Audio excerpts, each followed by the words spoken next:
Hello darlings, welcome to సప్త ఋషుల సందర్శనం ఎపిసోడ్ 3. నేను మీ మహతి. ఇవాళ మనం మాట్లాడుకోబోతున్న ఋషి ఎవరో తెలుసా? తన తపస్సుతో త్రిమూర్తులను కిందకి దింపించుకున్న మహాత్ముడు మన అత్రి మహర్షి. అతని జీవితం, తపస్సు, కుటుంబం అన్నిటి వెనుక గాఢమైన అర్థం ఉంటుంది. అత్రి మహర్షి అంటే ఎవరు? అత్రి మహర్షి బ్రహ్మ మానస పుత్రుల్లో ఒకరు. అంటే బ్రహ్మదేవుడు తన మనస్సు ద్వారా సృష్టించిన మహర్షులు. అత్రి అన్న పదానికి అర్థం కూడా ఆసక్తికరంగా ఉంటుంది. ఆ అంటే లేదని, త్రి అంటే 3 గుణాలు, సత్వగుణం, రజోగుణం, తమోగుణం. అంటే అతను 3 గుణాలకు అతీతుడు, తను తాను అధిగమించిన మహాత్ముడు. శాంతం, సమత్వం, ప్రశాంతత ఇవన్నీ అతని వ్యక్తిత్వ లక్షణాలు. మరి అత్రి మహర్షి భార్య ఎవరు? It is none other than Anasuyadevi. Anasuyadevi గురించి ఒక్క మాటలో చెప్పాలంటే పరమ పవిత్రత. She is the epitome of పవిత్రత. అత్రి మహర్షి అంత గొప్పవాడైతే అనసూయ అంతకన్నా గొప్పవారు. తన భర్తకి సమర్పించుకున్న జీవితం, ఆమె భక్తి, ఆమె పవిత్రత చరిత్రలో నిలిచిపోయింది.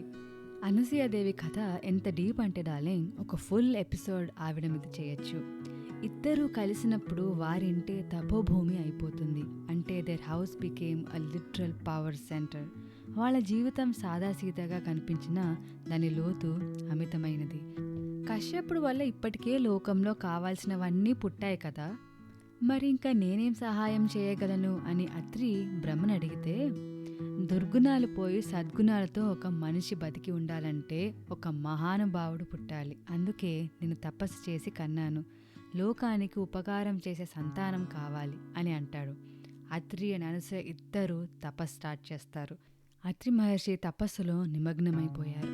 ఒకే ఒక కోరికతో, పరమాత్మ నా కుమారుడిగా జన్మించాలి. ఇంత స్పష్టమైన సంకల్పంతో చేసిన తపస్సు ఫలితం ఏంటో తెలుసా? బ్రహ్మ, విష్ణు, మహేశ్వరులు 3 వచ్చారు. శివుడి కోసం తపస్సు చేస్తే ట్రిపుల్ జాక్పాట్ కొట్టారనమాట. వారు 3 చెప్పారు, ఈ తపస్సు చాలా గొప్పది. మేము 3 నీ ఆశీర్వాదంగా అవతరిస్తాం. మా తత్వాలు కలిసిన రూపం నీ కుమారుడిగా పుడతాడు. అంటే వాళ్ళ క్వాలిటీస్ అన్నమాట. అలా పుట్టినవాడు ఎవరో తెలుసా? 3 తలలతో, 4 చేతులతో, కమండలం, త్రిశూలం, శంఖం, చక్రం ధరించిన రూపం ఆయన దత్తాత్రేయ స్వామి. ఒకే ఒక దివ్య రూపంలో 3 తత్వాలున్న దత్తాత్రేయ స్వామి జన్మించారు. అ డివైన్ బ్లెండ్ ఆఫ్ బ్రహ్మ, విష్ణు, మహేశ్వర. ఆయన లోకానికి జగద్గురు. గురు బ్రహ్మ, గురు విష్ణు శ్లోకం ఆయనకి అంకితం ఇస్తూ వచ్చింది. అత్రి మహర్షి కాంట్రిబ్యూషన్స్ తెలుసుకుందాం. ఆయన బోధనలు కూడా ఎంతో విలువైనవి. ఋగ్వేదంలో అత్రి సంహిత అనే విభాగం ఉంది. ఆ సెక్షన్ని అత్రి మహర్షి రచించారు. ఈ గ్రంథంలో యోగా, నైతిక జీవన విధానాలు సంబంధించిన విషయాలు వివరిస్తారు. అలాగే ఆయన చెప్పిన విజ్డమ్లో balance, truth and divine connection ఉంటుంది. అత్రి సంహిత ద్వారా లభించిన జ్ఞానంతో ప్రఖ్యాత ఋషులు, వైద్యశాస్త్ర నిపుణులు పైన గొప్ప ప్రభావం చూపించింది. వాళ్ళంతా పవర్ఫుల్ స్కాలర్స్ అండ్ హీలర్స్ అయ్యారు. అతని సంతానమైన ఆత్రేయులు ఆయుర్వేదానికి మూల స్తంభాల్లో ఒకడు. తపస్సు, సమతా దృష్టి, గాఢమైన భక్తి ఇవన్నీ అతనిలో మిళితమైనవి. సో అత్రి మహర్షి జీవితం నుండి మనం ఏం నేర్చుకోవచ్చు అంటే, పరమాత్మను కోరుకోవడంలో స్వార్థం ఉండకూడదు. ఆయన ఆత్మతత్వాన్ని, విశ్వంలో ఉన్న గంభీరతను అర్థం చేసుకోవాలంటే మనము అంతే లోతుగా ప్రయాణించాలి.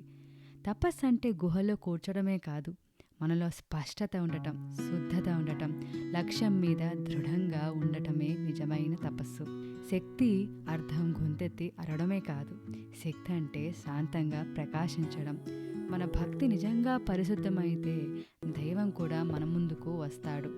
ఆధ్యాత్మికత, జ్ఞానం అండ్ అంతర్గత శాంతి అంటే spiritual wisdom and inner peace కోసం దత్తాత్రేయుడిని ప్రార్థిస్తారు. అది అత్రి మహర్షి వారసత్వం అండ్ లెగసీ. ఇంత పవర్ఫుల్ ప్యూరిటీ చూస్తే పసిపాపల మన మనసు డివోషనల్ అవుతుంది. So darling, that was Atri Maharshi. తన తపస్సు లోతు, ఆయన భావాలు మన హృదయాన్ని తాకుతాయి కదా. నెక్స్ట్ ఎపిసోడ్లో మనం మరో మహర్షి గురించి తెలుసుకుందాం. ఆయన స్టోరీలో టెక్, ఫ్లయింగ్ మెషిన్స్, ఆయుర్వేద అలా చాలా అదరగొట్టే ఇన్నోవేటివ్ విషయాలు ఉంటాయి. You don't want to miss it. You been listening to your girl Mahathi.